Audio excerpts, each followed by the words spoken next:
For those of you who regularly watch my videos, you know that I usually open with a joke. However, there's not one funny thing about the topic of this video, and I will not try to find any humor in it. I don't care for rains or freezes, cause I've got my plastic Jesus riding on the dashboard of my car.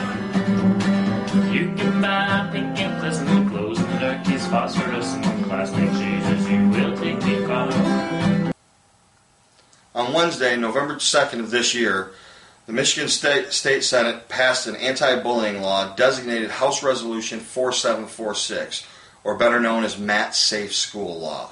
This resolution was passed by an overwhelming majority, and the only people who voted no on it were the 11 Democrat senators from this state. I'm sure that many of you are asking why the 11 Democrats voted no on this bill. Aren't the Dems usually the ones rallying to protect those who can't protect themselves? Well, yes, they are. In this case, though, the Democrats are right to oppose this bill, because this bill is not an anti-bullying bill. This bill actually gives students, teachers, administrators, and parents alike the license to bully students and their peers.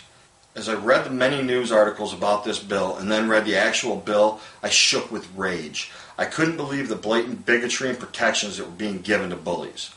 First, this bill does not require teachers or administrators to report bullying, nor does it have any enforcement actions in place to punish bullies, those protecting bullies, or protect those being bullied.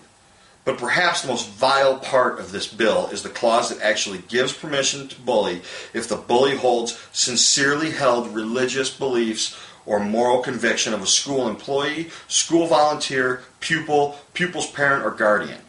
This means that all a bully has to do is say, my religion says that these people are evil and that I should preach to them or try to convert them by any means necessary, and the school or the victim have no recourse against them. This is not only plainly mean and despicable, but it may also be a violation of the Establishment Clause. I'm not sure yet. I plan to ask those with more legal knowledge than myself. In fact, Prof. MTH, if you're watching this, would you mind chiming in?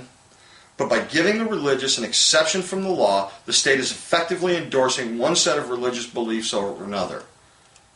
But does this mean that since the courts have declared that atheism is a religion, that I can go into a school and bully anybody that believes in God? I bet that it doesn't. And even if it did offer me protections, what kind of person would I be to do that? The answer, a pretty horrible person. I usually don't ask for people to mirror my videos, but I feel that this is way too important to stop with just my awesome viewers.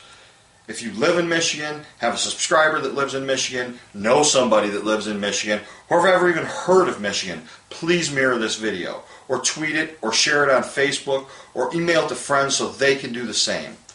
I'm also asking people who are in Michigan to please email their elected officials and attach this video if possible. Also, email our governor and attach the email. If you know somebody in the press, contact them. Let them know what's going on. If your senator was one of the 11 who opposed this bill, give them props. They deserve it. If he or she was one of the 26 who supported it, make sure the media knows that they are guilty of bullying themselves and point out the hypocrisy and the possible violation of the First Amendment. In the end, the only bullying law that should be passed should be, we will accept no bullying whatsoever, period. And we should not let off of our elected representatives until they either repeal this law or amend it to make it reflect the serious nature of this problem. If people want their children to go to school where everybody has the same religious beliefs, then they can send their kids to a private school. If they want their children to go to a public school, then they need to instill in them the understanding that we are all different, entitled to our beliefs, ideals, and morals. To the 26 Michigan senators who voted for this, your time is almost at an end.